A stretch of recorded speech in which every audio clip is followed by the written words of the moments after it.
Mobile دے کر جلدی آ mobile دے. دیکھیے عزیزان ملت اسلامیہ، آپ حضرات مجھے تو سنتے ہی رہتے ہیں. میں آپ کے سامنے ایک چھوٹی سی آیت مبارکہ کی جس کا میں نے ابھی تلاوت کرنے کا شرف حاصل کیا ہے، آپ کو بتا کر اپنی بات کو سمیٹنے کی کوشش کروں گا. دیکھیے اللہ تبارک و تعالیٰ نے اپنے کلام مجید برہان رشید کے اندر ارشاد فرمایا، یا ایھا الذین آمنوا اتقوا اللہ، فرمایا اے ایمان والو اللہ سے ڈرو. کیا ارشاد فرمایا؟ یا ایھا الذین آمنوا اتقوا اللہ، اے ایمان والو اللہ سے ڈرو. اور آگے ارشاد فرمایا وَلْتَنظُرْ نَفْسٌ مَا قَدَّمَتْ لِغَدٍ، کہ ہر جان یہ سوچ لے کہ اس نے کل کے لیے آگے کیا بھیجا ہے، یعنی اس نے اپنی آخرت کے لیے کیا جمع کیا ہے. وَاتَّقُوا اللَّهَ، اور اللہ سے ڈرو. إِنَّ اللَّهَ خَبِيرٌ بِمَا تَعْمَلُونَ، فرمایا بے شک اللہ تبارک و تعالیٰ کو تمہارے تمام کاموں کی خبر ہے. تم جتنی مرضی چاہو اپنے کاموں کو چھپا لو، لیکن تم اللہ سے اپنے کاموں کو نہیں چھپا سکتے. یہ رب نے کلام مجید میں ارشاد فرما دیا، لوگوں کو بتا دیا کہ لوگوں اے ایمان والو اللہ سے ڈرو. ابھی بھی وقت ہے کہ تم سدھر جاؤ، ورنہ تم کوئی بھی کام اپنے من کے اندر رکھ کر یا دوسرے کے کاندھے پر رکھ کر گولی چھوڑنا. کہتے ہیں ہمیں سیاست آتی ہے، اسے منافقت کہتے ہیں، دل کے اندر کچھ اور باہر کچھ اور. یاد رکھیے کہ اللہ نے یہ بھی ارشاد فرما دیا، ان اللہ کیا ارشاد فرمایا کہ بے شک اللہ تبارک و تعالیٰ کو تمہارے تمام کاموں کی خبر ہے. تم جتنی مرضی چاہو اپنے کاموں کو چھپا لو، تم کچھ لوگوں کے سامنے باتیں کر دو، لیکن اللہ کو خبر ہے تمہارے کاموں کی. ایک مرتبہ میرے آقا کریم صلی اللہ تعالی علیہ وسلم نے ارشاد فرمایا کہ ایک لوگوں، ایک دن اللہ تم سے حساب لے گا اور اس دن تمہیں جواب دینا ہوگا. کیا ارشاد فرمایا حضور نے کہ اے لوگوں یاد رکھنا، ایک دن تمہیں حساب لینا ہوگا اور اس دن تمہیں جواب دینا ہوگا. صحابہ کرام نے عرض کی یا رسول اللہ ہمیں کس کس چیز کا حساب دینا ہوگا؟ آپ یہ بتا دیں کس کس چیز کا جواب دینا ہوگا. تو میرے آقا نے ارشاد فرمایا، سب یاد رکھیے گا قرآن مجید کی آیت موجود ہے، ثم لتسألن یومئذ عن النعیم، اس دن تمہیں ایک ایک نعمت کے بارے میں جواب دینا ہوگا. لیکن یاد رکھنا قیامت والے دن صرف 3 چیزوں کا بندوں کو حساب نہیں دینا ہوگا. ان 3 چیزوں کے سوا جتنی بھی اللہ نے نعمتیں دی ہیں ہر نعمت کا تمہیں قیامت والے دن جواب دینا ہوگا. میرے آقا نے ارشاد فرمایا او میرے صحابہ تمہیں جواب جن چیزوں کا نہیں دینا ہوگا وہ یہ چیزیں ہیں، ضرورت کے مطابق مکان کا، تمہیں جتنی ضرورت ہے اتنا مکان بنا لو، تمہیں اس کا حساب نہیں دینا. اور ضرورت کے مطابق تمہیں کمرے کا حساب نہیں دینا. اور تیسرا بھوک کے وقت کھانے پینے کا تمہیں حساب نہیں دینا. اس کے علاوہ جتنی بھی نعمتیں اللہ جل شانہ نے تمہیں دی ہیں اس کا تمہیں حساب دینا ہوگا. بتا میرے دوست، آج ہم جتنے چھوٹے لوگ ہیں نا اتنا حساب سے نہیں کرتے. بس کوئی بھی کچھ بھی سمجھائے سمجھ میں نہیں آتی، اپنے دل کی آگے چلے جاتے ہیں. پتہ نہیں میں تو سمجھنے سے میرا تو مائنڈ کنفیوز ہو رہا ہے کہ یار اتنے کیسے کی باتیں سمجھا دو، اتنی سمجھ میں نہیں آ رہی لوگوں کو، سمجھنے کو تیار ہی نہیں. پتہ ہے ہم جتنے چھوٹے لوگ ہیں نا اتنا ہی نہیں سمجھتے. آپ وہاں پر پڑھیے گا بڑے بڑے لوگوں کی دنیا، جتنے بڑے بڑے لوگ تھے وہ اتنے ہی زیادہ ڈرتے. علماء کرام تشریف فرمائے، پوچھیے گا حضور کے بعد دنیا میں سب سے بڑا انسان جس کا نام ہے اسے حضرت ابوبکر صدیق رضی اللہ تعالیٰ کہتے ہیں. حضرت ابوبکر صدیق رضی اللہ تعالیٰ لوگوں سے دعا کرایا کرتے تھے، لوگوں سے کہتے تھے کہ لوگوں میرے لیے دعا کرو کہ اللہ ہم سے حساب نہ لے۔ اور آج ہم ڈرتے ہیں، ہم کہتے ہیں کہ یار ہم تو مجھے لگتا ہے کچھ لوگ تو کہتے بھی نہیں، جو من میں آتا کرتے چلے آتے ہیں، کچھ کہتے ہیں کہ جو ہوگا دیکھا جائے گا۔ ارے یار 4 دن کی زندگی جی لو، ہم جتنے چھوٹے اتنے نہیں ڈرتے۔ حضرت ابو بکر صدیق رضی اللہ تعالی عنہ کے بعد حضرت عمر فاروق اعظم رضی اللہ تعالی پتہ ہے کتنا ڈرتے تھے، اپنے بیٹے سے کہتے تھے کہ بیٹا میرے لیے رحمت کی دعا کرنا کہ اللہ مجھ سے حساب نہ لے، میں درگزر والا بندہ ہوں، میں حساب والا نہیں۔ اتنا ڈرتے تھے اتنے بڑے بڑے لوگ، آج ہم جتنے چھوٹے اتنے نہیں ڈرتے۔ حضرت عثمان غنی رضی اللہ تعالی جب بھی آپ قبرستان جاتے کسی قبر پر کھڑے ہوتے تو آپ اتنا رویا کرتے تھے کہ آپ کی داڑھی مبارک آپ کے آنسوؤں سے تر ہو جایا کرتے تھے۔ کسی نے عرض کیا حضور آپ اتنا کیوں روتے ہیں؟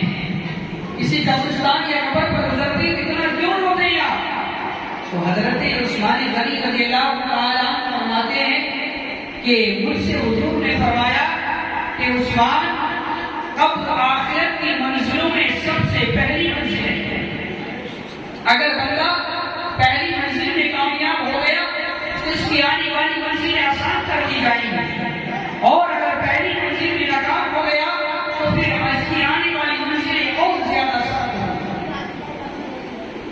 اس لیے میرے دوست جتنے چھوٹے لوگ ہیں اتنے ہی فرمات میں زیادہ ہے۔ آپ دیکھ لیں کہیں کے دیکھ لیں وہ تو بہت بڑے آدمی ہو گئے، آپ کہیں دنیا کے لوگوں کو دیکھ لیں جتنی یہ لڑائیاں جھگڑے فساد یہ کام کراتے ہیں بڑے آدمی کا بچہ دکھاتے ہیں آپ سے، جو دنیا بھی اپنے آپ کو بڑا سمجھتے ہیں، نہیں مل سکتے آپ جتنی خرافات ہوتی ہے دکھاتے اپنی بستی کے بڑے آدمی کے بچوں کو ملے گا ہی نہیں، جتنے چھوٹے اتنے ہی ملیں گے، جتنے ہم چھوٹے اتنے ہی نہیں کرتے۔ یاد رکھیے گا، میں آپ کو ایک حدیث سناتا ہوں، توجہ سے سنیے گا۔ حضرت ابو ہریرہ رضی اللہ تعالی سے ایک صحابی نے عرض کی کہ حضرت کوئی ایک ایسی حدیث سنائے جو آپ کو بہت زیادہ پیاری ہے۔ حضرت ابو ہریرہ سے بہت کثیر تعداد میں حضور کی حدیثیں روایت کرتے ہیں۔ آپ جہاں دیکھیں کہ اکثر حضرت ابو ہریرہ کا نام ملے گا کہ حضرت ابو ہریرہ روایت کرتے ہیں، حضرت ابو ہریرہ اس بات کو روایت کرتے ہیں۔ تو کسی نے کہا کہ حضور آپ کوئی ایسی حدیث سنائیں جو آپ کو بہت زیادہ پیاری ہے۔ جب انہوں نے اتنا کہا نا تو حضرت ابو ہریرہ کی چیخ نکل گئی اور تڑپ کر بے ہوش ہو گئے۔ انہوں نے حضرت ابو ہریرہ کو ہلایا، پانی ڈالا، پانی پلایا، ہوش میں آئے، کہا حضور ہم نے تو کہا تھا کہ ایک ایسی حدیث سنائے جو آپ کو بہت زیادہ پیاری اور آپ بے ہوش ہو گئے، آپ کی چیخ نکل گئی۔ تو حضرت ابو ہریرہ فرمانے لگے کہ یہ ایسی حدیث ہے کہ جب میں اس کے بارے میں سوچتا بھی ہوں تو توڑ پڑتا ہوں۔ اور فرمانے لگے کہ حضور نے مجھ سے فرمایا کہ ابو ہریرہ قیامت والے دن میدان محشر میں اللہ تبارک و تعالی سب سے پہلا حساب علماء کرام سے لے گا۔ سب سے پہلے اللہ حساب جو لے گا تو وہ علماء کرام سے لے گا۔ علماء کرام سے فرمائے گا دنیا میں تمہاری بڑی موج تھی، لوگ تمہارے نعرے لگایا کرتے تھے، لوگ تمہارے ہاتھ چوما کرتے تھے، بتاؤ تم نے دنیا میں میں نے تمہیں علم دیا، تمہیں اتنی عزت دی، تم نے دنیا میں کیسا اپنی زندگی کو گزارا؟ تو عالم عرض کرے گا اے اللہ میں راتوں کو تیرے دین کی خدمت کیا کرتا تھا، میں جگہ جگہ تیرے دین کی خدمت کرتا تھا۔ رب فرمائے گا یہ سب تم نے تو اس لیے کیا کہ لوگ تجھے عالم صاحب کہیں، لوگ تجھے مفتی صاحب کہیں، لوگ تیرے نعرے لگائیں، لوگ تیرے ہاتھ چھویں، یہ جس کام کے لیے تم نے کیا وہ تجھے مل گیا۔ فرمائے گا جھوٹ بولتا ہے، اٹھاؤ وہ جہنم میں ڈال دو۔ اللہ اکبر۔ آج علماء کرام حضرت ابو ہریرہ فرماتے ہیں کہ لوگوں میں بھی حضور کی حدیث سناتا ہوں، اگر اللہ نے ابو ہریرہ سے پوچھ لیا تو ابو ہریرہ کیا جواب دے گا؟ اس لیے میں اس حدیث کو جب سامنے لاتا ہوں تو تڑپتا ہوں۔ اور یاد رکھیے گا عزیزان امت اسلامیہ، حضرت امام غزالی رحمۃ اللہ تعالی علیہ فرماتے ہیں اگر اللہ تبارک و تعالی نے علماء کرام کو سزا دی نا، کیا فرماتے ہیں حضرت امام غزالی کہ اگر اللہ تبارک و تعالی نے علماء کرام کو سزا دی تو سب سے سخت سزا اللہ علماء کرام کو دے گا۔ اور فرماتے ہیں لوگوں میرے لیے دعا کرو کہ اللہ میرے جیسے لوگوں کو ہدایت عطا فرمائے۔ حضرت امام غزالی اتنے بڑے شخصیت فرماتے ہیں۔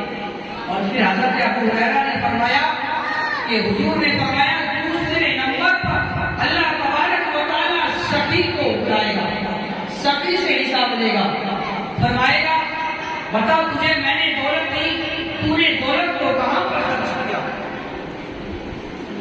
تو وہ سخی عرض کرے گا اے اللہ میں نے تیری دولت کو مسجدوں میں خرچ کیا، مدرسوں میں خرچ کیا۔ اے اللہ میں نے تیری دولت سے روزہ دار کو افطار کرایا، یا رب کریم میں نے تیری دولت سے غریبوں میں مدد کی، میں نے بیواؤں کو تیری دولت سے مدد کی، میں نے یتیموں کی مدد کی۔ تو رب فرمائے گا، حضور فرماتے ہیں رب فرمائے گا تو نے یہ سب اس لیے کیا کہ لوگ تجھے سخی کہیں، لوگ کہیں کہ اس نے مسجد میں اتنے پیسے دیے، مدرسے میں اتنے پیسے دیے، اور اس نے لوگوں کو افطار کرا دی، اس نے اتنی فلاح اتنی مدد کی۔ تو نے جس کام کے لیے یہ پیسے دیے وہ تجھے دنیا میں مل گیا۔ رب فرمائے گا جھوٹ بولتا ہے، اسے اٹھاؤ اور جہنم میں ڈال دو۔ اللہ اکبر۔ عزیزان امت اسلامیہ، حضرت ابو ہریرہ فرماتے ہیں حضور نے فرمایا تیسرے نمبر پر اللہ شہیدوں کو بلائے گا، شہید سے حساب لے گا کہ بتا میں نے تجھے طاقت کی ضرورت بہادری دی، تو نے اس کو کہاں پر خرچ کیا؟ تو شہید عرض کرے گا اے اللہ میں نے تیری دی ہوئی جان کو تیری رائے خدا میں خرچ کر دیا، میں تو تیری بارگاہ میں لوگوں کو جنگ کرتے کرتے شہید ہی ہو گیا۔ رب فرمائے گا یہ تو نے اس لیے کیا کہ لوگ تجھے شہید کہیں، لوگ تجھے بہادر کہیں، اور تو نے جس کام کے لیے یہ کام کیا وہ تجھے دنیا میں مل گیا۔ رب فرمائے گا اسے اٹھاؤ جہنم میں ڈالو۔ عزیزان امت اسلامیہ، یاد رکھیے گا اللہ تبارک و تعالیٰ بڑا کریم ہے، وہ ہمارے اتنے گناہوں کے باوجود بھی ہمیں نوازتا ہے۔ یار میں تو کہتا ہوں، میں تو اس بات کو یاد رکھیے گا سمجھتا بھی اور مانتا بھی، اگر ہمارے یہ گناہ دنیا میں کھول دیے جائیں نا، جو ہم دنیا میں گناہ کرتے ہیں، چھپ چھپ کر گناہ کرتے ہیں، اگر یہ ہمارے گناہ دنیا میں کھول دیے جائیں تو پھر دنیا والے ہمیں اس دنیا میں جینے بھی نہ دیں۔ ایسے ایسے ہم کارنامے کرتے ہیں، پھر ہمارے اپنے ہی ہمیں برداشت نہیں کرے، پھر ہمارا سگا بیٹا بھی ہمیں برداشت نہیں کرے اگر یہ ہمارے گناہ ہم پر کھول دیے جائیں۔ اب دیکھیے آپ کا رب کتنا بڑا کریم ہے، اسے آپ کے ہمارے تمام گناہوں کا پتہ ہے، لیکن پھر اس نے ہمارے گناہوں پر پردہ ڈالا ہے۔ کیسے کیسے گناہگار ہیں ہمارے اندر دیکھیے گا، لیکن کبھی اس نے ہمارے گناہوں کو کھولا۔ اگر یہ ہمارے گناہ ہماری بیوی کو پتہ چل جائے، ہماری بیوی برداشت نہیں کرے گی، ہمارے ماں باپ کو پتہ چل جائے، ہمارے ماں باپ برداشت نہیں کرے، ہمارے بیٹے کو پتہ چل جائے، بیٹا باپ کے گناہ کو برداشت نہیں کرے۔ رب دیکھیے کتنا بڑا کریم ہے، اسے سب پتہ ہے، لیکن پھر بھی اس نے پردہ ڈال رکھا ہے۔ اس لیے عزیزان ملت اسلامیہ، ہمیں رب کی بارگاہ میں اپنے گناہوں سے معافی مانگنا ہے، اللہ سے توبہ کرنا ہے۔ ہمیں یہ زیادہ اپنی زبان زبان کو نہیں چلانا، زیادہ مائنڈ کو نہیں چلانا۔ اگر ہم سمجھیں گے آپ ہم تو بات کرتے ہیں ڈبل میننگ سے، لوگ نہیں سمجھتے، لوگ نہیں بھی سمجھتے، اس سے کوئی مطلب نہیں۔ رب تو سمجھتا ہے نا، آپ کو میدان محشر میں ڈبل میننگ کا جواب دینا ہوگا۔ اس لیے عزیزان ملت اسلامیہ، میں آپ کو ایک بات کو بتا کر اپنی بات کو ختم کر دینا چاہتا ہوں۔ دیکھیے، آج اگر بیٹا بھی باپ کی قبر پر جائے گا اور کسی کونے پر ہنڈی کم رہ جائے تو آپ دیکھ لیں بیٹا ہی وہیں کہتا ملے گا کہ اس کونے پر ہنڈی تھوڑی کم رہ گئی، یا اس کونے پر ہنڈی اور چڑھا دو، مٹی اور چڑھا دو۔ عزیزان ملت اسلامیہ، پھر بیٹا ہی باپ کو دفن کر کے ایسے نکلتا ہے کہ پھر بات کرنے کو تو ایسا لگتا ہے جیسے کب رو رہی ہے اور کہہ رہی ہو کہ میرے گھر والوں سے جا کر کہہ دو وہ کبھی کبھی تو چکر لگا جایا کرے، وہ کبھی تو آ جایا کرے۔ اس لیے میرے دوستو، ہمیں اپنی قبر کی تیاری کرنا ہے۔ حضرت آج ہم جو نعرہ لگاتے ہیں نا کہ ہم نبی کا دامن نہیں چھوڑیں گے، ہم حسین سے بڑی محبت کرتے ہیں، بڑی اچھی بات، اور یہ تو ایمان کی علامت ہے۔ ایمان مومن، کامل مومن انسان ہوتا ہی تو ہے جب اپنی جان مال، اپنی اولاد، بچوں سب سے بڑھ کر حضور سے محبت نہ کرے، صحابہ کرام سے محبت نہ کرے، اہل بیت سے محبت نہ کر لے، امام حسین سے محبت نہ کر لے۔ لیکن سنیے گا امام حسین رضی اللہ تعالیٰ عنہ کے بابا جان کا تو حضرت مولا علی رضی اللہ تعالیٰ فرماتے ہیں کہ میں ایک مرتبہ قبر پر گیا تو پہلے تو رونے لگا، پہلے تو رویا قبر کو دیکھا قبرستان جا کر، اور پھر رونے کے بعد میں نے قبر والوں سے فرمایا، اے قبر والوں تمہارا کیا حال ہے؟ حضرت مولا علی فرماتے ہیں مجھے قبر سے آواز آئی، حضرت قبر پھٹ گیا ہے، ہڈیاں ٹوٹ گئی ہیں، آپ ہمیں بتائیں ہمارے گھر والوں کے کیا حالات ہیں؟ تو حضرت مولا علی فرماتے ہیں کہ تمہاری بیویوں نے دوسرے نکاح کر لیا، تمہارے دوستوں نے نئے دوست بنا لیے، تمہارے بچوں نے تمہارے بنا جینا سیکھ لیا۔ پہلے تو شروع میں تو وہ کبھی کبھار تمہارا ذکر بھی کر لیا کرتے تھے، لیکن اب تو کوئی تمہارا نام بھی نہیں لیتا، اب تو تمہارا کہیں ذکر بھی نہیں ہوتا۔ اس لیے عزیزان ملت اسلامیہ، ہمیں یہ اچھے سے یاد رکھنا ہے کہ ایک دن ہمیں موت آنی ہے، اور پھر ایک دن میدان محشر رہے گا، اور پھر ایک دن ہمارا حساب کتاب کا دن ہوگا۔ اس دن ہمیں ایک ذرے ذرہ، سیکنڈ کا حساب دینا ہوگا، زبان سے کچھ بھی نکلا ہوگا اس کا ہمیں حساب دینا ہوگا۔ چاہے ہم اپنے گھر والوں کے بارے میں بولے، امام صاحب کے بارے میں بولے، گاؤں والوں کے بارے میں بولے، رشتہ داروں کے بارے میں بولے، ہمیں حساب دینا ہوگا۔ اس لیے ہمیں اپنی زندگی کو رائے خدا پر گزارنا ہوگا، ہمیں اپنی زندگی کو اسلام کے طریقے پر گزارنا ہوگا، اللہ تبارک و تعالیٰ کے بتائے ہوئے راستے پر اپنی زندگی کو گزارنا ہوگا۔ ہمیں غلط فہمی میں نہیں جینا کہ یار بس چلے جاؤ جہاں پر ایسی چلیے چلاتے چلے جاؤ۔ اس لیے عزیزان ملت اسلامیہ، یاد رکھیے گا انسان کی سب سے زیادہ گناہ اس کی زبان کی وجہ سے ہوتے ہیں۔ اس لیے جو انسان زیادہ بولتا ہے نا اس کی اتنے ہی زیادہ گناہ ہوتے ہیں، جو انسان جتنا خاموش رہتا ہے اس سے اتنے ہی کم گناہ ہوتے ہیں۔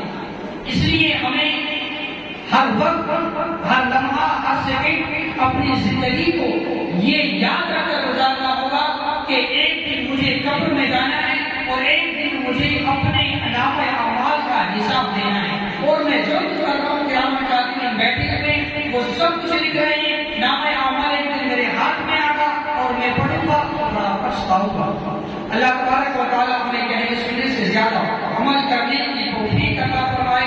آمین۔ وآخر دعوانا ان الحمد للہ رب العالمین۔ السلام علیکم ورحمۃ اللہ۔